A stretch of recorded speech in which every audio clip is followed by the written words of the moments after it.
अब नाटो जंग में बदल चुकी है।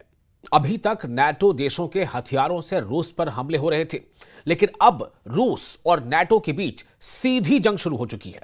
इधर ब्रिटेन के रक्षा मंत्री ने चेतावनी देते हुए कहा है कि अगर रूस से लंबी जंग चली तो ब्रिटेन का वजूद मिट जाएगा।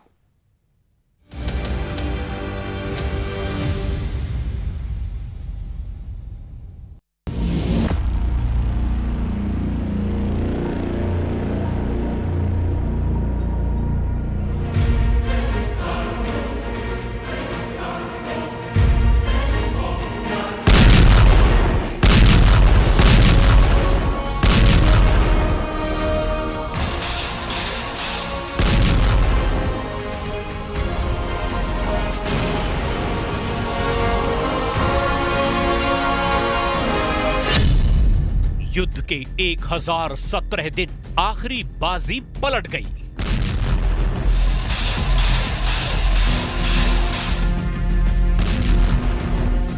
रूस यूक्रेन जंग को 1017 दिन हो चुके हैं। अब तक पुतिन ने ऑक्टोपस की तरह यूक्रेन के बहुत बड़े इलाके को जकड़ रखा है। पिछले 24 घंटे में रूस ने दक्षिणी खेरसोन प्रांत के एक बहुत बड़े इलाके पर सैकड़ों ड्रोन से हमला करके यूक्रेन और नेटो को बुरी तरह से चौंका दिया है। 33 महीने से ज्यादा की जंग में इतना तो साफ हो चुका है कि ना तो यूक्रेन और ना ही नेटो देश रूसी सेना को हरा पा रहे हैं। लेकिन सवाल उठता यह है कि फिर पुतिन भी यूक्रेन पर अपनी जीत का ऐलान क्यों नहीं कर रहे हैं? आप इन तस्वीरों से जरा समझिए। लेकिन यूक्रेन जंग में बाजी कौन और कैसे पलट रहा है, साथ ही ये भी जान लीजिए, क्योंकि पुतिन यूक्रेन के 20 नहीं 40% इलाके पर कब्जा करना चाहते हैं। आज हम आपको ये भी दिखाने जा रहे हैं कि नेटो देश ब्रिटेन, फ्रांस, जर्मनी और पोलैंड आखिर क्यों हर हाल में रूस को यूक्रेन में हराना चाहते हैं। और अगर नेटो रूस को यूक्रेन में नहीं हरा पाया तो फिर खास तौर से नेटो देश ब्रिटेन, फ्रांस, जर्मनी और पोलैंड के साथ पुतिन की रूसी सेना क्या करेगी? क्या अब पुतिन सबसे पहले हमला ब्रिटेन और पोलैंड पर करेंगे? ये सनसनीखेज दावे पश्चिमी मीडिया में क्यों किए जा रहे हैं?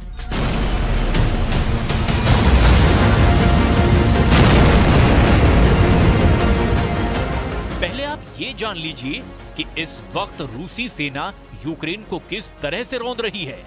साथ ही ये भी जान लीजिए कि यूक्रेन की आड़ में नेटो देश कैसे रूस पर बहुत बड़े हमले की तैयारी कर रहे हैं। मिट जाएगा ब्रिटेन का वजूद, पुतिन का खूनी प्लान। नेटो देशों में शामिल 32 देशों में ब्रिटेन ही एकमात्र ऐसा देश है जिससे पुतिन जुनून की हद तक नफरत करते हैं। रूस के लगभग सभी टॉप कमांडर, रक्षा मंत्री, विदेश मंत्री और राष्ट्रपति पुतिन कई बार ब्रिटेन के वजूद को मिटाने की गंभीर चेतावनी दे चुके हैं। लेकिन हैरानी की बात तो यह है कि ब्रिटेन ही सबसे ज्यादा घातक मिसाइलें स्टॉर्म शैडो से रूस के अंदरूनी इलाकों में हमला करवा रहा है। कुर्स्क और ब्रांस पर यूक्रेन ने ब्रिटेन से मिली स्टॉर्म शैडो मिसाइलों से 12 से ज्यादा मिसाइलें दागी है। उस वक्त पुतिन ने कहा था कि ब्रिटेन की खूनी सरकार को इसकी भारी कीमत चुकानी पड़ेगी। इस धमकी के लगभग 3 हफ्ते बाद ब्रिटेन के रक्षा मंत्री एलिस्टेयर कॉन्स ने भी सनसनीखेज दावा करते हुए न सिर्फ ब्रिटेन बल्कि नेटो की भी पोल खोल कर रख दी है। ब्रिटेन के रक्षा मंत्री एलिस्टेयर कॉन्स ने रूस यूक्रेन युद्ध को लेकर बहुत गंभीर चेतावनी ब्रिटेन और ब्रिटेन की सेना को दे दी है। रक्षा मंत्री एलिस्टेयर ने दो टूक कहा कि अगर ब्रिटेन की रूस के साथ सीधी जंग होती है तो ऐसे युद्ध में ब्रिटेन और ब्रिटेन की सेना का वजूद 6 महीने से 1 साल में ही पूरी तरह से मिट जाएगा। लंदन में पूर्व सैनिकों के एक सम्मेलन में रक्षा मंत्री एलिस्टेयर कॉन्स ने साफ कहा है कि रूस यूक्रेन जंग में हर दिन 1500 रूसी सैनिक मारे जा रहे हैं या फिर घायल हो रहे हैं। अगर ऐसे युद्ध में ब्रिटेन फंस गया तो यकीन मानिए ब्रिटिश सेना 6 महीने से 1 साल के भीतर ही पूरी तरह से नष्ट हो जाएगी। The further Russian troops advance, the closer the threat becomes. The more land they control, the more they control grain prices and energy sources. and the more confident Putin becomes. So we must continue to back Ukraine and do what it takes to support their self-defense for as long as it takes, to put Ukraine in the strongest possible position for negotiations so that they can secure a just and lasting peace on their terms that guarantees their security, independence, and the right to choose their future. इधर दूसरी तरफ America को छोड़कर 4 NATO देशों ने ऐसा plan बनाना शुरू कर दिया है जिसके जरिए रूस को जंग में बुरी तरह से हराया जा सके। आप इस एनिमेशन के जरिए इस पूरे वॉर प्लान को समझ लीजिए। रूस, ब्रिटेन, जर्मनी, फ्रांस और पोलैंड।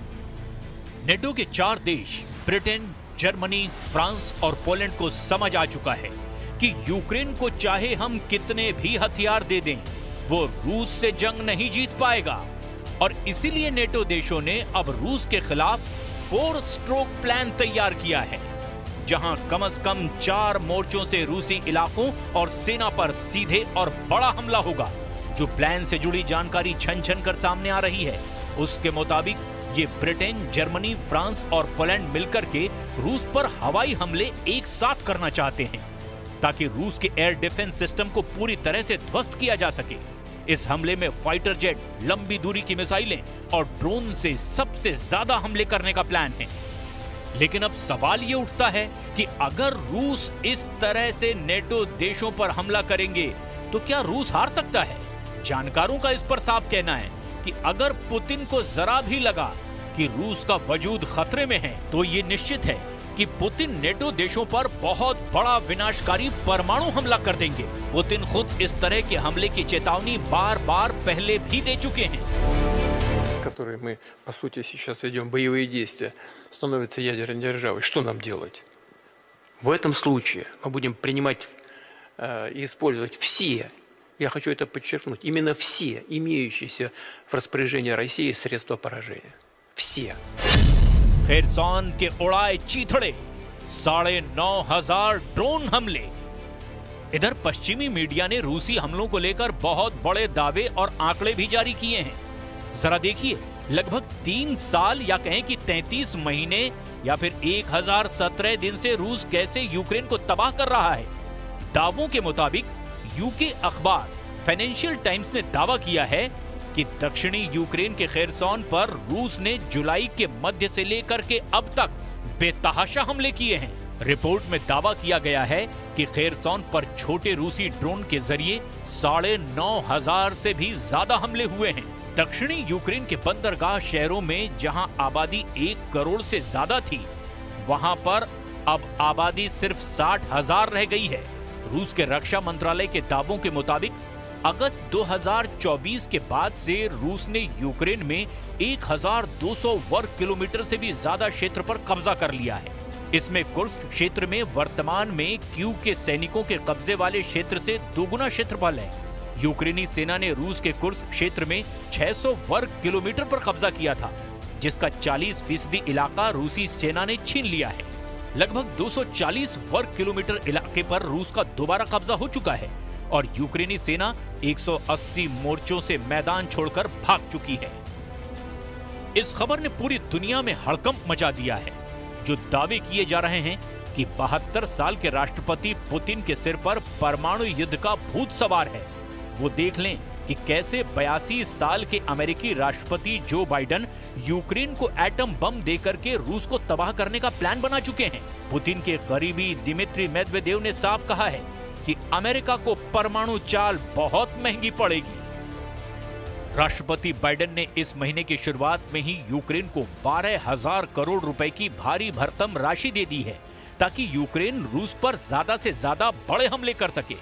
रूस की सुरक्षा परिषद के उपाध्यक्ष, पुतिन के बेहद करीबी और पूर्व रूसी राष्ट्रपति दिमित्री मेदवेदेव ने अमेरिका से यूक्रेन में परमाणु हथियार भेजने की खबरों पर एटमी धमकी दी है। दिमित्री मेदवेदेव ने टेलीग्राम पर अपनी पोस्ट में लिखा, अमेरिकी राजनेता और पत्रकार कीव में परमाणु हथियार ट्रांसफर करने के परिणामों पर गंभीरता से चर्चा कर रहे हैं। ऐसा लगता है कि पागल बूढ़े बाइडेन दुनिया के हाथ दुखद मजाक कराना चाह रहे हैं। बाइडेन सरकार का फैसला एक भयावह हकीकत में बदलता जा रहा है। वहीं व्हाइट हाउस ने खबर का खंडन करते हुए कहा कि हम यूक्रेन को परमाणु हथियारों से लैस करने की योजना नहीं बना रहे हैं। इधर ज़ेलेंस्की अमेरिका के सामने गिड़गिड़ा रहे हैं कि रूस यूक्रेन को 20 जनवरी 2025 से पहले पूरी तरह से तबाह कर देना चाहता है।